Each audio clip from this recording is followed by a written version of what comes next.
और देवता चित्तन धरई, हनुमत से सर्व सुख करई। जय श्री राम, जय श्री हनुमान। आइए श्री राम कथा में प्रवेश करते हैं। काकभूषण जी महाराज कहते हैं कि महाराज सुग्रीव अपने सभी पैरियों से कह रहे हैं कि श्री राम प्रभु की आज्ञा है कि छावनी के चारों तरफ कड़ा पहरा लगाया जाए। तभी कुछ वानर आकर कहते हैं कि महाराज सुग्रीव, दक्षिण दिशा से आकाश मार्ग से कुछ राक्षस आते हुए दिखाई दे रहे हैं। तब महाराज सुग्रीव बाहर जाते हैं और उन्हें देखते हैं और कहते हैं कि सावधान, आप वहीं खड़े रहिए और अपना परिचय दीजिए। तब वह कहते हैं कि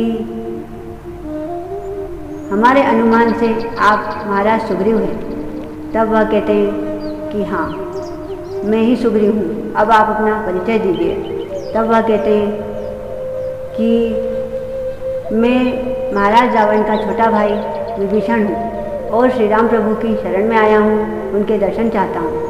तब महाराज सुग्रीव कहते हैं कि आप यहीं खड़े रहिए, श्री राम प्रभु तक सूचना पहुँचा दी जाएगी और हमारे आने तक आप नीचे मत उतरिए।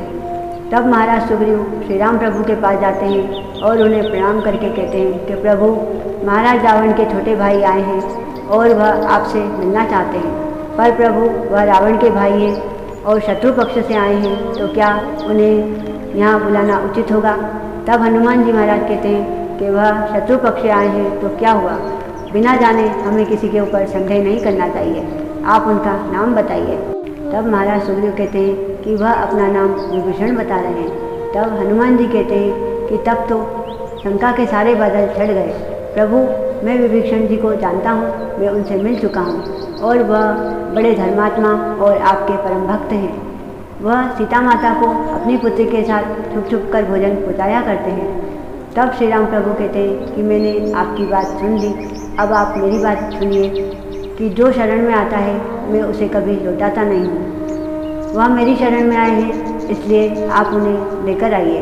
यदि इनकी जगह रावण भी आता तो मैं उसे नहीं लौटाता, उसे भी क्षमा कर देता। तब श्री राम प्रभु युवराज अंगद को कहते हैं कि जाओ युवराज, जाकर उन्हें सम्मानपूर्वक अंदर लेकर आओ। तब श्री राम प्रभु की आज्ञा से युवराज अंगद बाहर जाते हैं और विभीषण जी को सम्मानपूर्वक अंदर लेकर आते हैं। तब विभीषण जी श्री राम प्रभु को प्रणाम करके कहते हैं कि प्रभु, मुझे महाराज रावण ने राज्य से निकाल दिया है और मेरा परित्याग कर दिया है। मैंने उन्हें समझाने का बहुत प्रयास किया कि सीता माता को सम्मानपूर्वक श्री राम प्रभु के पास पहुंचा दिया जाए, पर उन्होंने मेरी बात नहीं मानी और वह किसी की भी बात नहीं मान रहे हैं। प्रभु, उन्होंने मुझे कई प्रकार के अपशब्द कहे, मैंने उनके चरणों में अपना मुकुट रख दिया, पर उन्होंने उसे भी ठोकर मारकर गिरा दिया। प्रभु, मैं अपने पूरे परिवार और धन संपदा को त्याग कर आपकी शरण में आया हूँ, आप मेरी रक्षा कीजिए।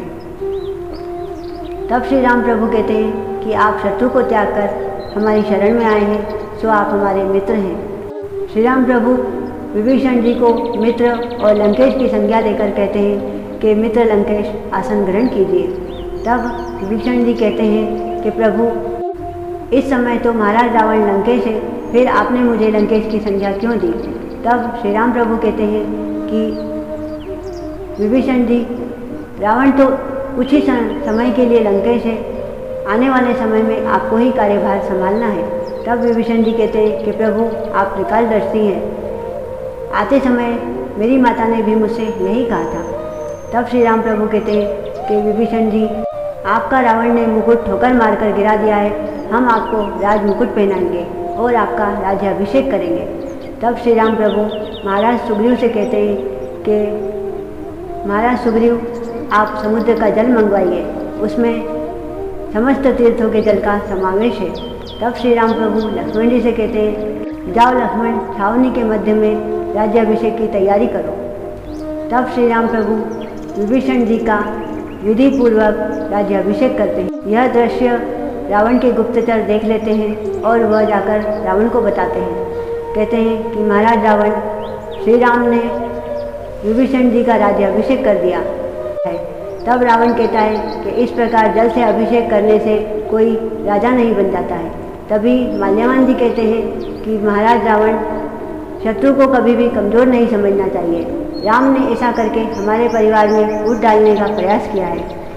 वह पहले भी सुग्रीव का राज्याभिषेक कर चुका है। यह हमारी सारी प्रजा जानती है और वह इससे भयभीत हो जाएगी, क्योंकि रघुवंश का यह धर्म है कि वह वचन देकर उसका पालन करते हैं। तब रावण अपने गुप्तचर सूत से कहता है कि जाओ, तुम महाराज सुग्रीव को हमारा यह संदेश दो और उन्हें कई प्रकार के प्रलोभन देकर हमारी तरफ करने का प्रयास करो।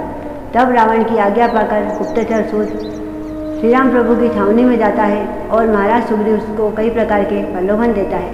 तब महाराज सुग्रीव कहते हैं कि अपने वास्तविक रूप में आकर बात करो। तब वह महाराज सुग्रीव से कहता है कि महाराज रावण ने आपसे यह निवेदन किया है कि आपसे तो हमारी कोई शत्रुता नहीं है, फिर आप हमसे शत्रुता क्यों कर रहे हैं? आप महाराज रावण के निवेदन को मान लीजिए। तब महाराज सुग्रीव उसके सभी प्रलोभन और सभी निवेदनों को ठुकरा देते हैं। यह बात विभीषण जी सुन लेते हैं और वह कहते हैं कि महाराज सुग्रीव, आज से हम आपके भक्त हो गए हैं। आज हमें पता चला है कि श्री राम प्रभु आपको अपना मित्र क्यों कहते हैं। तब महाराज सुग्रीव श्री राम प्रभु से कहते हैं कि प्रभु, सागर को पार करने के लिए कोई युक्ति हम विभीषण जी से ही पूछ लेते हैं। तब श्री राम प्रभु कहते हैं कि विभीषण जी, आप ही हमें ऐसी कोई युक्ति बता दीजिए जिससे हमारी सेना सरलता से सागर को पार कर सके, या फिर आप हमें ऐसी कोई मायावी विद्या सिखा दीजिए। तब विभीषण जी कहते हैं कि प्रभु, यह मायावी विद्या तामसिक होती है और यह मानव और वानर नहीं सीख सकते हैं, पर मेरे मन में एक युक्ति आ रही है कि आप समुद्र से रास्ता मांगिए। तब श्री राम प्रभु कहते हैं कि क्या समुद्र हमें रास्ता मांगने से रास्ता दे देगा? तब लक्ष्मण जी कहते हैं कि भैया, समुद्र से रास्ता मांगने में समय गंवाने से अच्छा है आप एक ही बाण से समुद्र को सुखा दीजिए। तब श्री राम प्रभु कहते हैं कि लक्ष्मण, यदि हमें कोई सरल मार्ग मिल जाए तो हमें धनुष बाण नहीं उठाना चाहिए। इस प्रकार श्री राम प्रभु विभीषण जी की सलाह मानकर समुद्र देवता को प्रणाम करके और उनसे रास्ता मांगने के लिए आसन लगाकर बैठ जाते हैं। बोलिए श्री रामचंद्र भगवान की जय, हनुमान जी महाराज की जय। जय श्री राम।